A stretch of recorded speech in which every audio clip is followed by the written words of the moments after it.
Danapur express, जिसके नीचे बने हुए डिब्बे में बैठकर एक शख्स ने कर लिया 250 किलोमीटर का सफ़र तय। और किसी को इस बात का अंदाज़ा भी नहीं था कि ये शख्स इतनी दूर से चलकर इस ट्रेन में आ रहा है, और वो भी ट्रेन के अंदर नहीं, ट्रेन के पहियों के बीचों बीच बने हुए बॉक्स में बैठकर।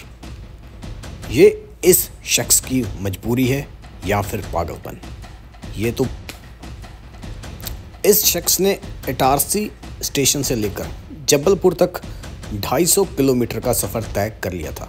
जब कुछ लोगों ने इसको नीचे बैठे हुए देखा, जो कि ट्रेन के नीचे बनी हुई ट्रॉली में बैठा देखा, तो उन्होंने इसे बाहर निकालने के लिए ये सारा कुछ किया। और अगर बात करें तो ये शख्स यहाँ कर क्या रहा था, और जिस जगह पर बैठकर ये शख्स जा रहा था, वहाँ पर अगर छोटी सी चूक हो जाती तो इसकी जान जा सकती थी। लेकिन इससे पहले कुछ लोगों ने इसे देख लिया और बाहर निकाला। आखिर इस शख्स ने इतना लंबा सफ़र तय कैसे कर लिया, और वो भी ट्रेन के टायरों के पास।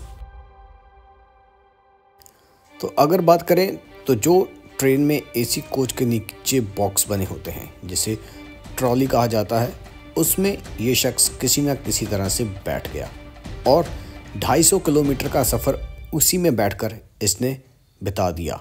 और जैसे ये जबलपुर स्टेशन पर पहुंचते हैं, तो वहाँ पर जब ट्रेन चेकिंग की जाती है, तो वहाँ पर कुछ लोगों ने इसे यहाँ पर बैठे हुए देख लिया और बाहर निकालने के लिए कहा। और ये जब बाहर आया तो उसको जो रेलवे पुलिस है उसके हवाले कर दिया गया। अगर बात करें तो इतना लंबा सफ़र और जान को जोखिम में डालकर इस शख्स ने ऐसा किया क्यों, तो ये अभी जांच का विषय है।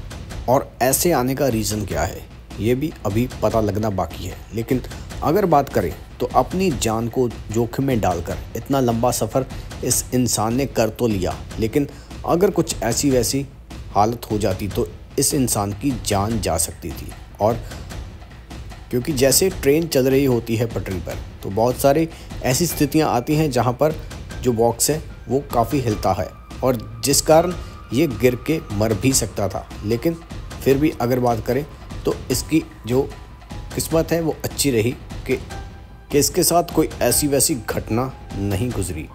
अगर ऐसा कुछ होता तो ये अपनी जान से हाथ धो सकता था, क्योंकि इस स्थिति में बैठकर जाना बहुत ही खतरनाक सिद्ध हो सकता है। क्योंकि जिस सिचुएशन में ये बैठा है, ट्रेन की स्पीड को अगर देखें तो बहुत तेज़ होती है।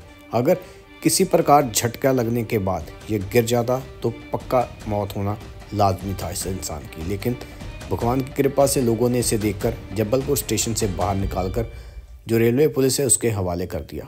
और कुछ टाइम लोग इसे देखते रहे और इसे बाहर निकलने के लिए कहते रहे, लेकिन इसने बाहर आने की पहले कोशिश नहीं की थी। जब लोग इकट्ठे हो गए वहाँ पर इसे देखते हुए, तब इसे ज़बरदस्ती बाहर निकाला गया। और बाहर निकालने के बाद अगर इस इंसान की जो फेस एक्सप्रेशन देखें तो इसे किसी गलती का एहसास नहीं होता। और जैसे ही लोग इसे बाहर निकालते हैं तो ये चलना शुरू कर देता है, और इसे शायद इस बात का अंदाज़ा नहीं होता कि ये कितना ख़तरनाक सफ़र करके यहाँ पर तक पहुँचा है। और इसी सफ़र में इसकी मौत तक हो सकती थी अगर कुछ ऐसी वैसी घटना हो जाती। लेकिन लोगों के कहने पर और बार बार कहने पर इसे बाहर निकाल कर पुलिस के हवाले कर दिया जाता है। और अगर देखें तो इसकी हालातों से कुछ ऐसी ज्ञात होता है कि शायद मजबूरी के कारण ही इसने ऐसा किया हो। लेकिन सच बात क्या है ये तो अभी पता लगना बाकी है। मगर ये बात सोचने वाली है कि लोग कैसे अपनी ज़िंदगी को दांव पर लगाकर ऐसे काम कर देते हैं, जिसका उनको अंदाज़ा नहीं होता कि इसका नतीजा क्या हो सकता है। और यही काम इस ट्रेन में इस इंसान के द्वारा किया गया है। इसे शायद इस बात का ज़रा भी अंदाज़ा नहीं था कि जिस जगह पर बैठकर ये जा रहा है, वहाँ पर अगर कुछ ऐसा वैसा हो जाता है तो ये अपनी जान से हाथ धो सकता है। लेकिन इतना होते हुए भी ये इंसान ट्रॉली में बैठकर, जो एसी कोच के नीचे ट्रॉली होती है उसमें बैठकर 250 किलोमीटर तक का सफ़र करके जबलपुर तक पहुँच गया।